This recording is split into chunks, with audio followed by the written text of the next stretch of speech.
أعوذ بالله من الشيطان الرجيم. بسم الله الرحمن الرحيم. ولا تقتلوا أولادكم من إملاق نحن نرزقكم وإياهم. Ngicela u-Allah angivikele kusathane ongathandwa. Egameni lika-Allah onomusa onesihawu. Ningabulali abantwana benu ngenxa yokwesaba inhlupheko. Labo bantwana labo bondliwa u-Allah, bondliwa umdali njengoba nani enondla. Bafowethu ma-Afrika amahle, kini nonke enibona le video le. Ngifuna ukubonisa abazali. Labazali laba abathi uma ngabe bekhulelwa bese bebhoncula izisu benze ama-abortions babulale iy'ngane. Nalabazali laba abathatha iy'ngane bazifake emaplastikini e-JM bayozilahla kwamasipala. Khuluma nani-ke manje, nawe wena usakucabanga lokho. Ukhulelwe, ubaba wengane uyiphikile ingane, ucabanga ukuyibulala, ucabanga ukubhoncula isisu, ucabanga ukwenza i-abortion. Nawe wena doctor, nawe wena mama, nawe wena whoever wena abeza kuwe bathi bhoncula isisu sengane, bathi bulalani iy'ngane.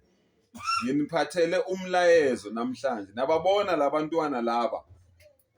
La kukhona odokotela, kukhona ama-lawyer, kukhona ama-presidenti, kukhona ama-accountants, kukhona ama-auditors, kukhona amathishela, kukhona ama-ministers, kukhona amalokhuzana, kukhona iy'nhlobo ngey'nhlobo zama-lawyer, kukhona iy'nhlobo ngey'nhlobo zabantu abazokwenza i-chemistry, kukhona amaphoyisa, kukhona amasotsha.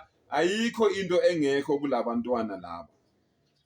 Ngifuna ukukutshela-ke ukuthi mawucabanga ukubhoncula isisu noma ucabanga ukubulala umntwana ngenxa yokuthi uhlangane ne-boyfriend, i-boyfriend yakutshela ukuthi mina ngumfuna umuntu onomntwana, wena bese udecide ukubulala umntanakho ngokuthi ufuna ukujabulisa i-boyfriend.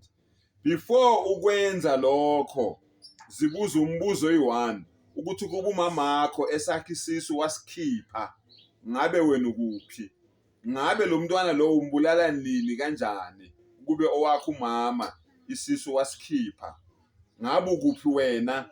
Ngabe uphila kuphi ngaleso sikhathi leso? Ngikhuluma nawe-ke dadewethu, ngikhuluma nawe wena mfowethu, wena owenza ingane mawuqeda bese uyayiphika. Ekuyiphikeni kwakho ingane bese usisiza adecide ukuthi ngcono ayibulale ingane. Kunabosisi abahle abahambela phezulu abagqoka amakwayikwayi, abagqoka abo-kicking bhoboze, kodwa ingane yakhe ikhala emathumbini enja, ingane yakhe yadliwa yinja ayithole esigangeni, ingane yakhe ikhala emathunjini engulube ngoba iy'ngulube ziningi igcwele iganga, kodwa ingane wayibhoncula mayiqeda wayilahla esigangeni. Yafika ingulube yadla ngoba ingulube idla konke, ayikho into ingulube engayidli. Ngithi-ke ngifuna ukunibonisa ubuhle bokuthi ngempela abantwana abanasono. Vumelani, neBhayibheli liyasho lithi vumelani abantwana beze kimi ningabenqabeli ngokuba umbuso wezulu ngowabo.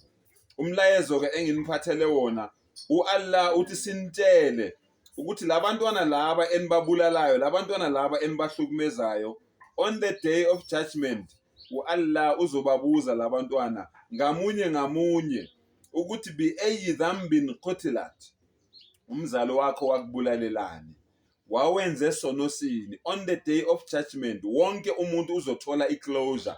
Lo mntwana lo wena ombulele engakakuboni, ngalelo langa lelo uzobe na 12 years. U-Allah embuza ukuthi awumchazele lo mntwana ukuthi wawumbulalelani, isiphi isono ayesenzile. Labantwana laba nina enidayisa ngabo, kunabomama abanganasimilo, abangananembeza, abadayisa ngey'ngane zabo ukuthi kuyothwalwa ngazo ngenxa yemali.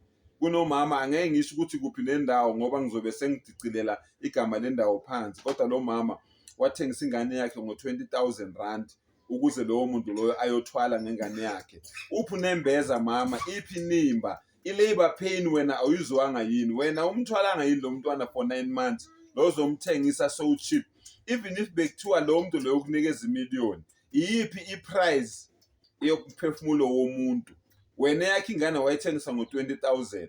ngani ngokuthi nje wena uthanda imali. Namhlanje leyo mali leyo awuyazi nokuthi wayenzani, wayidla wayiqeda ngenxa yokuthi wena yini ugreed. Umdala uthi balekela-ke izifo zenhliziyo. Yekani umona, yekani igreed, yekani umhawu, yekani inzondo, yekani intukuthelo.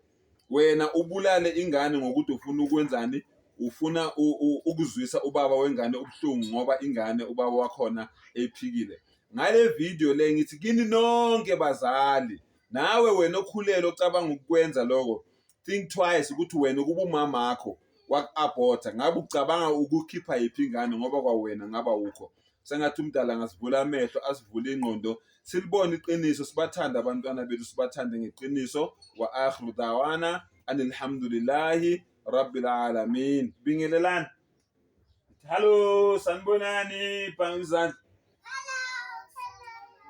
Hello, sanibonani. Siyanithanda kakhulu. Ishon, siyanithanda kakhulu. Ya, sicela ukuthi nathi nisithande.